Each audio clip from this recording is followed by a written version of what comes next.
Ya, balik lagi sama gue di channel Bermatin. Dan ya, pada kesempatan kali ini gue akan mengupdate untuk Bitcoin dan juga Foundry, teman-teman ya. Jadi ada request Foundry karena kemarin itu lagi Doge lagi naik cukup signifikan, jadi saya bahas Doge. Dan hari ini bagiannya Foundry ya, ada yang request Foundry. Kemudian next lagi itu ENA ya, kalau nggak salah itu dari Shirley ya, kalau nggak salah, yang request di kolom komentar. So ya, kemarin udah diupdate ya untuk Bitcoin dan juga Doge, walaupun malam hari ya di update-nya. Kemudian ada PP, Bitcoin juga. Kemudian di sini 4 hari yang lalu ini penjelasan Bitcoin, kemudian proyeksinya di kuartal 4 sama Bitcoin dominance yang berpeluang naik. Dan ya, kita lihat hari ini naik ya, teman-teman. Sama seperti pembahasan di 4 hari yang lalu. Ini ada Tensor juga dan lain sebagainya. Kita lihat market udah memasuki grid. Ini udah 60 gridnya, teman-teman. Sekali lagi ya, overall market sekarang balik koreksi, khususnya altcoin ya. Bitcoinnya sih masih sideways gitu, cuman altcoinnya ini yang lumayan kegencet. Karena kita bisa lihat juga di sini ETF flow-nya ya, memang ini plus banget, nutup ini hijau pekat ya. Ini dari 11, 14, 15, 16 Oktober malah ini strong pembeliannya dari institusi. Maka kita bisa lihat, nggak heran, oke, Bitcoinnya ngepump ya. Cuman yang menjadi permasalahan adalah ketika Bitcoinnya ngepump, oke, Bitcoin dominance naik juga ya, karena memang fokusnya masih di Bitcoin. Tapi ketika Bitcoin ada penurunan, Bitcoin dominance masih stay strong, teman-teman. Nih, stay strong. Nah, ini secara daily by the way, nanti kan kita bahas juga. Dan kita lihat untuk news event di minggu ini yang penting itu adalah ini ya, nanti malam nih, jam setengah 8 malam dan jam 10 ya, ada core retail sales, initial jobless claim ya, retail sales ya, crude oil inventory ya. Ini ada beberapa news event yang perlu sekali diperhatikan. Ya, per minggu ini cuman ini aja sih yang benar-benar penting, dan datangnya itu dari US gitu ya. Nah, ini kita pergi dulu ke Bitcoin dominance, baru nanti Bitcoin, baru terakhir Foundry ya. Ini Bitcoin dominance ini pembahasan di video 4 hari yang lalu yang di sini. Ini ada saya proyeksikan, teman-teman, sebenarnya. Oke. By the time dia rejection dari trendline resistant strong nih, garis putih ini kan adanya rising wedge ya secara time frame weekly nih. Kita bisa lihat tuh. Nah, tuh weekly-nya. Ya, rising wedge. Kemudian sebentar. Ini saya sedikit reminder aja. By the time dia rejection, memang dia jebolin nih dari SNR sebelumnya.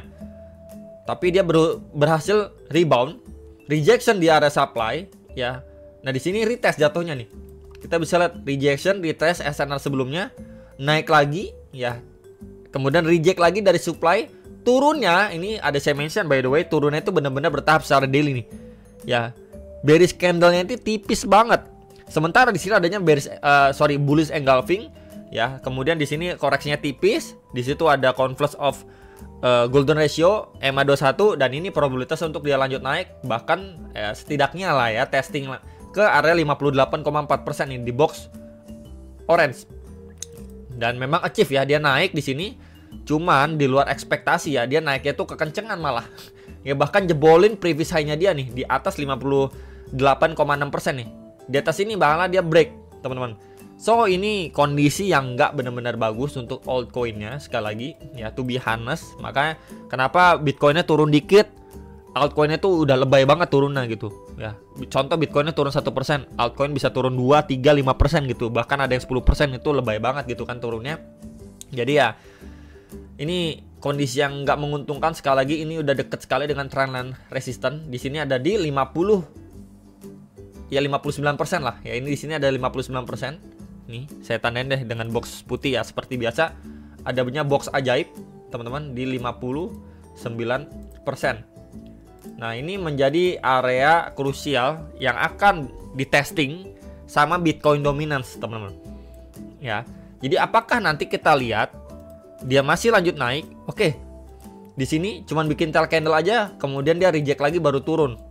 Tes kembali ke area 58,5%. Nah, jadi setidaknya ekspektasinya seperti ini good untuk si altcoin-nya untuk beberapa hari ke depan. Tapi untuk jangka pendeknya tentu ini bukanlah hal yang bagus ya, karena dia naik dulu kan. Nih, proyeksi ini naik dulu, baru adanya ekspektasi adanya rejection atau cuman bikin tail candle dari atas gitu ya. Jadi kita mungkin melihat dari ataupun secara short termnya masih kurang mendukung untuk altcoin. Oke, karena memang di sini strong banget, bahkan udah mendekati 59% sampai 60% untuk Bitcoin dominance-nya. Dan ya, kita masih bisa dibilang kalau misalkan melihat dari dominasi Bitcoin, kita masih cukup jauh untuk yang namanya alt season, teman-teman. Oke. Kemudian untuk pembahasan total 3 dan sebagainya untuk altcoin ya mungkin akan kita bahas di video terpisah lah. Ini cuma sedikit intermezzo aja untuk yang nanyain altcoinnya kenapa turunnya itu lebay. Nah, kemudian untuk Bitcoin secara daily sebenarnya masih sama ya teman-teman, pembahasan di video tadi malam. Ya, at least dia setelah sudah break dari sini, ya, break dari double bottomnya, kemudian break dari previous high-nya dia ya di 66.500 ya. Dia break, tapi by the time dia struggling nih, yang belum mampu tembusin di atas 68.400-an dolar. Sekarang adanya red candle gitu ya menjelang news event nanti malam. Nah, di sini ada beberapa opsi, sekali lagi saya reminder sedikit aja. Ini kan previous resistance strongnya ya become support. Nah, di sini di 66.000, 66.200 ya ini menjadi area tahanan terdekat yang di flip ya dari resistance become support. And then kalau jebol dari situ ya kita akan melihat ya adanya peluang untuk dia tes area IMB atau imbalance ya sekitar 64.000 dolar. Ya, jadi sekali lagi bisa sekali diperhatikan untuk beberapa area krusial ini yang berpeluang untuk di testing sama si Bitcoin secara daily time frame ya teman-teman. Jadi kalau misalkan koreksi datang kemudian Bitcoin dominasi masih strong, maka altcoin ya teman-teman tahu lah ya benar-benar nggak didukung gitu dengan kondisi seperti ini, karena ya mostly memang ETF ini concernnya ke Bitcoin ya. Jadi kita benar-benar harus lebih bersabar lagi untuk yang mungkin hold altcoin ya, termasuk saya juga. Tentunya portofolio saya akan jauh lebih banyak megang altcoin gitu ya. Kemudian kalau misalkan kita lihat untuk si Bitcoin secara hourly, ini kan pembahasan juga ya, secara pembahasan tadi malam juga. Di sini by the time ya kita bisa lihat pertama kali testing di trendline keramatnya si Bitcoin di sini ya, reject strong ya, kemudian mantul dari area target penurunan, mantul di sini, mantulnya tapi memang bertahap, sering bikin tail candle turun naik lagi, turun naik lagi. Di sini kemarin ada saya mention adanya dua tail candle panjang ke atas, berarti memang kita bisa melihat adanya grab likuiditas terjadi di sana ya, kita bisa bilang false break juga. Kemudian naik bertahap, turun ya, ini memang adanya rising wedge dan kelihatannya memang sudah terbreakdown tuh ya, sudah terbreakdown dan dia perlahan turun. Posisi sekarang dia lagi testing nih di area di sini. Ini ada area support. Ya, ini area support terdekat di 66.740 sampai 66.943 dolar. Ya, untuk si Bitcoinnya. Drop dari situ dia tes lagi next target di sini. 66.000 sampai 66.200 dolar. Jadi bisa diperhatikan sekali untuk dua area ini, dan ya bawahnya pasti tes lagi. Waktu dia cukup struggling di area sini, mampu bertahan di support yang cukup strong di 65.400-an dolar. Nih. Nah, ini coba akan saya tandain dengan warna hijau. Oke, ya. Jadi kurang lebih seperti ini menjelang rilis data nanti malam. Prepare untuk the worst scenario. Sekali lagi ya, untuk yang nanyain skenario si Bitcoin ya, ini kita bisa lihat sudah adanya pelemahan, tapi ya balik lagi ya, pelemahan yang terjadi di sini untuk nanti lanjut naik lagi. At least kita akan lihat dia testing di beberapa area ini. Kalau lebih dalamnya lagi ya mungkin kita bisa melihat untuk target secara daily-nya. Ya cuman mungkin buat teman-teman yang mau melihat outlook secara hourly dan mungkin mau dimanfaatkan untuk scalping atau jangka pendek, ya monggo silahkan dipertimbangkan beberapa area tahanan terdekat ini. Ya cuman memang di sini ada rising wedge sudah breakdown, dan ya kita lihat dulu nanti menjelang news event nanti malam reaksinya seperti apa, apakah good untuk market atau tidak. So ya bisa dipantau gitu ya. Oke, next untuk Foundry. Nah, ini Foundry sendiri outlooknya belum saya ganti, terakhir saya update ya di sini. Ya dia naik di Maret nih ATH ya 0,3829, by the time dia turun naik bertahap ya, ini semenjak 15 April sampai 6 Juni ya. Berarti kurang lebih ini April, Mei, Juni ya, udah sekitar 1,5 bulan adanya rising wedge. Akhirnya dia breakdown teman-teman di sini. Waktu dia breakdown pun ya bergerak di dalam sebuah channel dan akhirnya dia break. By the time dia break, waktu itu ada saya mention juga hati-hati di sini ada rising wedge gitu. Ya, mungkin teman-teman melihat ini channel atau rising wedge bebas. Cuman ini adalah dua area target penurunan untuk dia lanjut naik lagi, atau setidaknya dia udah break turun untuk retest sebelum lanjut naik. Cuman yang disayangkan sekali lagi, waktu dia turun ini kan dipicu dengan serangan ya dari Iran ke Israel. Market itu merah semua. Bitcoin dan juga Foundry juga merah, kena dampak. Akhirnya di sini jebol. Dia malah testing lagi ke support kuatnya dia nih. ya di 0,074 sampai 0,0833 dolar di sini teman-teman untuk Foundry. Ya, jadi untuk bagian bawahnya di sini, untuk bagian atasnya pasti di previous support terdekat nih, become resistant. Nah, ini coba saya ganti markingannya jadi warna merah. Ya, kemudian untuk bagian bawahnya di sini akan saya highlight lebih detail. Sebentar, dan ya di sini ya. Oke. Nah, ya. Di 0,077 sampai 0,0804 dolar ya. Jadi overallnya Foundry masih creating base di sini, teman-teman. Tuh, by the time dia naik pun, dia tes area atas langsung reject lagi, tes lagi, reject lagi gitu, teman-teman. Jadi memang masih lemes banget untuk Foundry, pergerakannya masih cenderung lemas. Cuman ya balik lagi, di sini adalah area tahanan yang bisa dibilang strong untuk si Foundry. Ya, creating base. Ya, ini area krusial sekali. Kalau misalkan Bitcoinnya amit-amit ya drop, jebol, ya bahkan dia turun secara daily, ya turun ke beberapa area ini, Foundry bisa kena efeknya.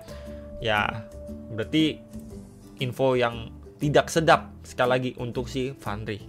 Ya. Nah, kalau ini jebol, teman-teman pantau di area berapa? Ini sempat bikin tail candle ya, sebenarnya di area sini. Dan kalau kita perhatikan area itu, di sini adanya area imbalance, teman-teman. Nih, di sini. Oke ya, di sini adanya area imbalance. Coba saya tandain dulu. IMB ya. Oke, di sini adanya area imbalance dan pertama kali di testing di sini pada 5 Agustus kemudian mendapatkan reaksi signifikan. Jadi so far kalau misalkan saya pribadi lihat kondisinya seperti ini, Bitcoinnya let's say benar Bitcoin masih lanjut turun, maka untuk Foundry teman-teman bisa lebih was-was untuk dia setidaknya tes lagi area imbalance-nya. Ya. Ini di sekitar area berapa? 0,0673 sampai 0,0715 dolar. Ya, before dia mungkin bikin tail candle closing di atas itu lebih bagus, sama seperti ini. Ya, dia turun bikin tail candle naik, ya mungkin dia creating base dulu sebelum dia rebound lagi gitu. Jadi masih adanya possible untuk dia tes area bawah ini. Ya, untuk yang nanyain Foundry. Kemudian kalau kita lihat 4 jamnya gimana? Ya, 4 jamnya sebenarnya juga lemas, teman-teman. Ya. Di sini adalah low sebelumnya. Sorry, ini salah. Kita ambil di sini ya. Ini kan low sebelumnya sempat di testing mendapatkan reaksi, tapi akhirnya dia perlahan-lahan turun. Dan di sini kalau kita lihat secara time frame 4 jam ya, di sini adanya area demand. Nih. Ini coba saya tandain dengan warna orange. Tuh. Ya, di sini adanya area demand secara time frame 4 jam. So far sih dari 1 2 3 4 candle masih nahan. Tapi kalau misalkan nanti menjelang news event nanti malam rilis data, kemudian kurang bagus ke market, Bitcoinnya juga turun, ya ini akan jebol gitu, teman-teman. Ya, jadi sekali lagi bisa sekali diperhatikan untuk area krusialnya Foundry. So far view-nya pun masih bearish gitu ya, belum beranjak bullish untuk Foundry, jadi waspada untuk penurunan lebih lanjut gitu ya. Jadi mungkin buat teman-teman yang berpikir mau masuk di Foundry ya mungkin lebih baik menunggu gitu. Ya, lebih baik menunggu di beberapa area krusialnya dia. Ya, jadi itu bisa menjadi bahan pertimbangan, tapi balik lagi setelah kalian punya analisa kembali, kalian sudah yakin dengan pilihan kalian, ya silahkan go ahead. Itu aja teman-teman untuk update Foundry dan juga Bitcoin beserta sekilas update untuk si Bitcoin dominance yang masih strong.